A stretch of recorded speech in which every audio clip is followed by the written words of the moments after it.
Hey yo, what is going on, viewers of the tube? My name is Tyler, and get ready for crypto content that is just like the best candy on this planet. What? Wait! First we are sour, then we are sweet. For me? You know our sweet tooth. It's time for Chico Crypto. Well, I'm sure from the title, viewers of the tube might be excited for this video because today Chico Crypto is dropping our 5 altcoins besides Bitcoin for the first year of the decade, 2020.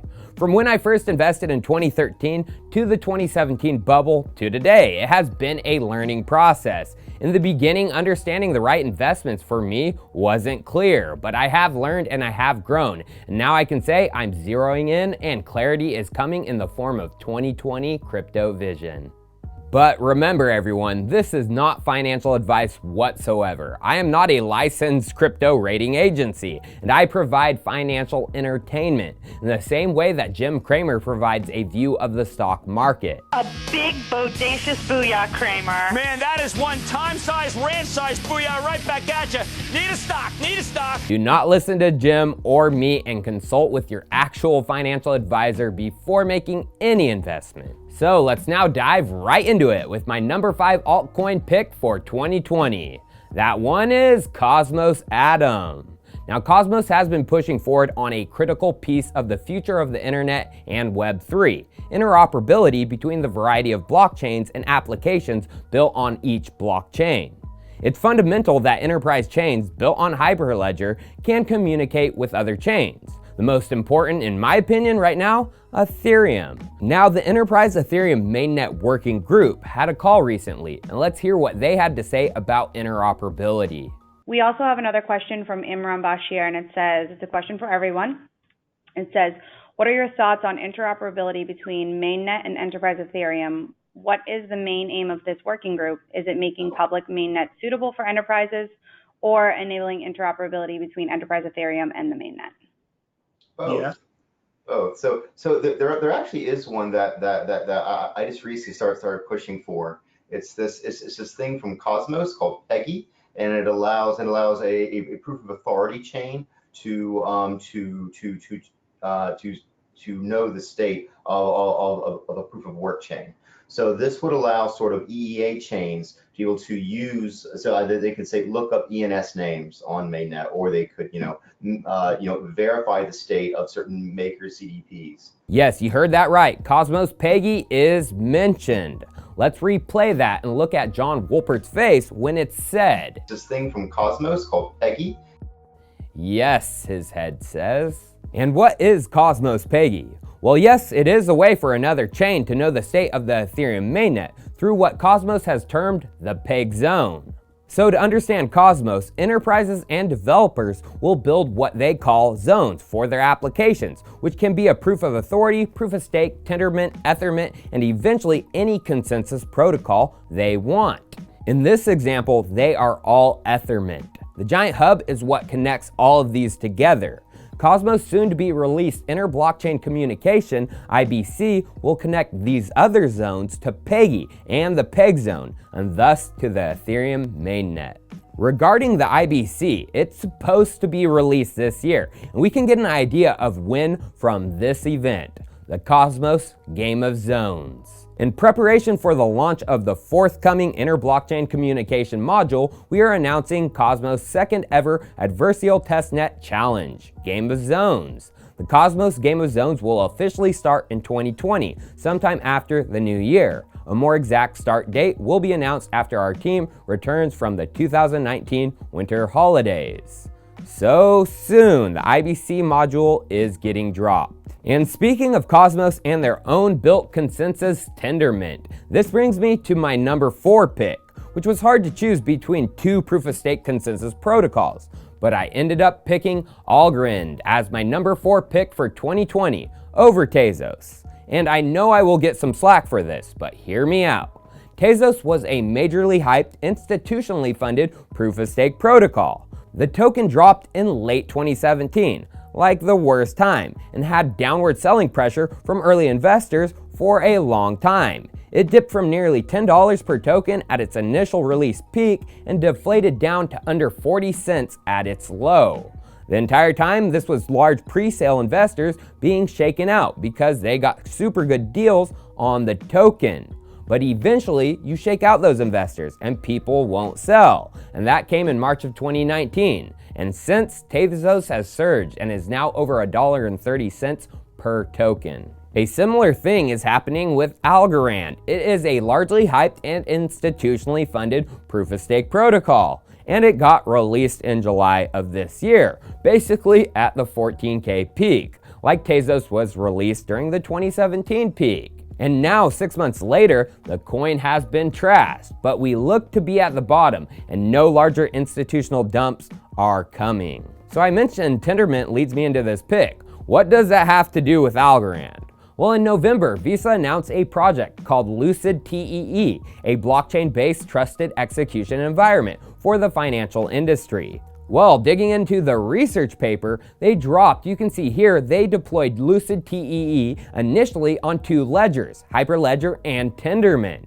Already good for Cosmos. And from the test done, Tendermint did better than Hyperledger, less latency and more computations per second. But these were just the initial tests, and Visa said there would be a push for public blockchains, especially in the updated Lucid paper. We deploy Lucid on forkless ledgers such as Hyperledger and Tendermint, though we can potentially deploy on public forkless blockchains based on proof of stake, 32. And going to reference number 32, the proof of stake blockchain they're looking at is Algorand, and I'm paying attention. Since previously we were speaking of interoperability, this leads me into my next pick for 2020, coin pick number 3, Waves. And if you have been paying attention to the channel, you could see the subliminal messaging of this pick, wearing a certain blue hoodie from time to time. I also have been mentioning it as a new personal pickup in my Telegram group and live streams, starting at the beginning of December. And pulling out the price chart, Waves has over doubled its price to today, showing steady 25% gains week after week throughout December. Pulling out CoinGecko and sorting by top coins in the past 7 days, Waves is number 3 with nearly 25%. So what caused this pump? And if we look at the volume chart below, what caused the absolute volume explosion? Well, fundamentally, Waves dropped some major progress with their platform, the release of the Waves Gravity Hub. This hub connects the Waves open chain to other blockchains like Ethereum, to data from the outside world through public APIs, to side chains and custom chains, and finally to Waves Enterprise, including their mainnet and any enterprise private chains. Yes, you heard that right, Waves Enterprise, as in the Waves or Russian competitor to Ethereum's EEA, Hyperledger Fabric, and R3's Corda. And this is exactly what I look for, the enterprise adoption that can bring actual substantial revenues into the ecosystem within the next couple of years. So let's hyper-focus on the Waves Enterprise Network. This includes the Enterprise Mainnet, Enterprise Private Chains, and Notary Oracles. Quietly in November, Waves released the upgrade to their Enterprise Mainnet, version 1.0, and this included all documentation for developers. Some highlights of the test done from the mainnet includes creating a block of 2 megabytes every 12 seconds, with up to 10,000 transactions per block, and micro blocks every 500 milliseconds. The bandwidth is 1 megabytes per second, although the enterprise blockchain is like a data bus. Bandwidth can be expanded up to 2 megabytes per second like Cosmos. So Waves Enterprise Mainnet is out, but who are the enterprises adopting it and trialing out the technology? Well, just 2 weeks ago, in mid-December, Waves had their first enterprise conference in Moscow. And if we scroll down a little, we can see Bulat Kaliv as a speaker, and he is the leader in blockchain practice at Deloitte CIS. This stands for Deloitte Commonwealth Independent States, or Deloitte's arm in the Eastern region. And looky here, all the way back in July of 2017, Waves and Deloitte CIS signed a memorandum on strategic partnership. Another important speaker, Dmitry Plakov, head of blockchain laboratory, Russian Railways. What is Russian Railways? It's a frickin' fully state-owned, vertically integrated railway company. both managing infrastructure and operating freight and passenger train services. And looky here, Russian Railways is embracing the blockchain trend with a blockchain-based digital trading platform already operating since last year and new projects under plans. And down below in the article, guess who is mentioned? Vitaly Zyglov, COO of the blockchain incubator, Waves Labs. All I'm saying, it's obvious. Waves is securing the enterprise footing inside of Russia. And Vladimir Putin, he is moving to get Russia clear crypto regulations. In February of 2019, he ordered the government to adopt regulations by July. Unfortunately, that was delayed. But in October of 2019, the Russian government announced 3 tiers of cryptocurrency regulation, with a deadline for the bill, November 1st. Then later that month, Waves talked about their image as a global brand and working with Russia. They said this: any business wanting to lead Russia's blockchain effort necessarily has to talk to government bodies a lot, and Waves has been expanding its work with the government-related structures. The company has recently secured partnerships with several entities linked to the Russian government. And now for a sponsored segment of the video, being supported by Caleb & Brown, a global cryptocurrency-focused personal brokerage firm. And like always, the full details of our agreement can be found in the description. Now I'm sure many of you know about the volatility of the crypto markets. Positive 20% daily gains are not out of the norm for most crypto assets, and the reversal, negative 20% losses, are common too.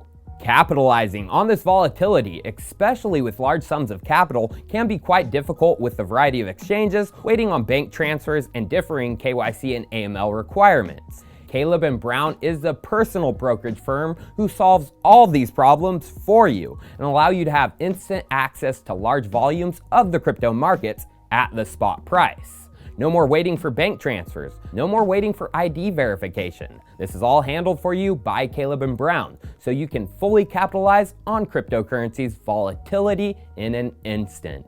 With Caleb & Brown, you get personal ease of use with the crypto markets. Opening an account is simple. You just need to fill out your personal KYC details in an application with them, and then you are done.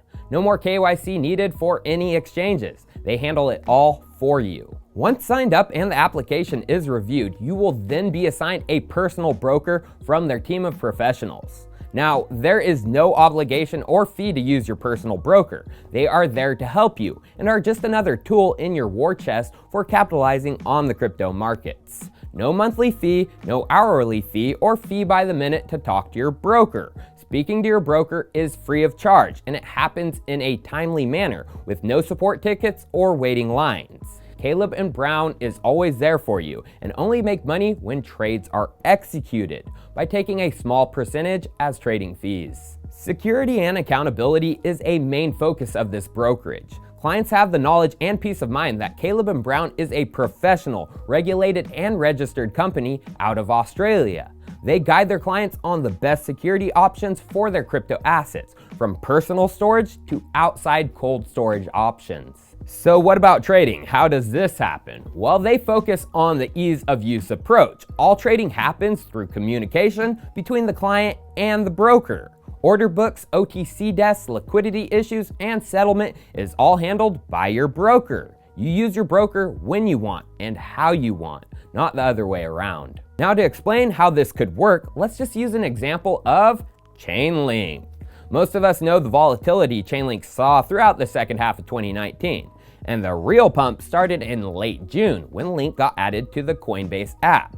But guess what exchange banned US users just before this? Binance on June 14th, where most of the Link liquidity was. What was a trader to do? They could have used Caleb & Brown, and actually clients did. Clients could have wired funds to Caleb & Brown and just provided proof of receipt. Yes, just of receipt. The funds don't have to be deposited. Caleb & Brown just uses their own business capital reserves and executes their trades for the cheapest and most efficient way possible. And the beauty of this, the complexity of a client's trade is something they thrive in. Multiple currencies, multiple exchanges, they can handle it and handle it faster than anyone in the business. No maximum order size too, from $1,000 up to large whale purchases. And again, with the proof of payment and receipts, they can execute the trades immediately without waiting on the long bank deposit times. So if any of what they offer interests you, make sure to sign up with the link in the description as well as the pinned comment below. And remember, there is no obligation to use. It's a tool in your crypto toolbox. They only make money when the trades are executed by fees. And one last thing, if you mention to your personal broker that you heard of Caleb and Brown through Chico Crypto, you will receive a major discount on fees for your first few trades. Don't forget to mention us. Now, moving on to my number 2 pick, which isn't just a single coin, it's a basket of coins, which I have been explaining is my focus for some time. That pick for 2020 is Ethereum DeFi and the crypto assets and protocols contributing to this future. This includes liquidity and transfer of asset coins like 0x Protocol, Kyber Network, and even Uniswap, which doesn't have a coin, but you can earn fees by contributing liquidity to the transfer protocol. Another liquidity token, which is focusing on bringing Bitcoin and other assets to Ethereum, is Ren. And the Ren VM, which as of now can bring Bitcoin, Bitcoin Cash, and Zcash to the Ethereum blockchain, with more coming soon. Then there is the algorithmic collateral-backed stablecoins like MakerDAO and Multi-Collateral DAI, as well as Synthetic Network, which takes a different approach to stablecoins through collateral of their own tokens, Synthetic Network tokens. And DeFi isn't just about crypto assets and transferring them in stablecoins, it's about new applications and integrating with the outside financial world. Powering these applications, I'm looking into iExec RLC for trusted distributed cloud computing. Although many enterprises and even people will not put their data online unless it's private, that is why I'm also focusing on Enigma's privacy solution. And of course, Chainlink for providing a way for communicating to the outside world through decentralized attested oracles. And Ethereum DeFi directly leads me into my number 1 coin picks for 2020. Yes, I said picks because it is 2, Ethereum and its fork, Ethereum Classic. Now, I have a feeling Ethereum is going to bounce big time in 2020. Of course, if Bitcoin keeps deflating down, Ethereum will follow. But when Bitcoin does find its bottom and bullish reversals do happen, Ethereum is going to bounce harder. Why? Well, just before Christmas, Vitalik gave an early present, a proposal for speedier and early F1.0 to 2.0 transition, which means people who want to get their 32 Ethereum for staking are going to have a fire lit under their bums. More coins locked into staking, less supply, less exchange sell pressure, you get the point. But what if it goes all wrong? Ethereum Classic is sticking to proof of work, and that is final it seems. And that is why I'm hedging my bets and think Ethereum Classic might see some pumps in preparation for Ethereum 2.0 and proof of stake. Well, viewers, these are some of my top altcoins for the beginning of 2020. But as we know, the crypto markets can turn on a dime, and I'll be looking for new developments as they come. Cheers, I'll see you next time.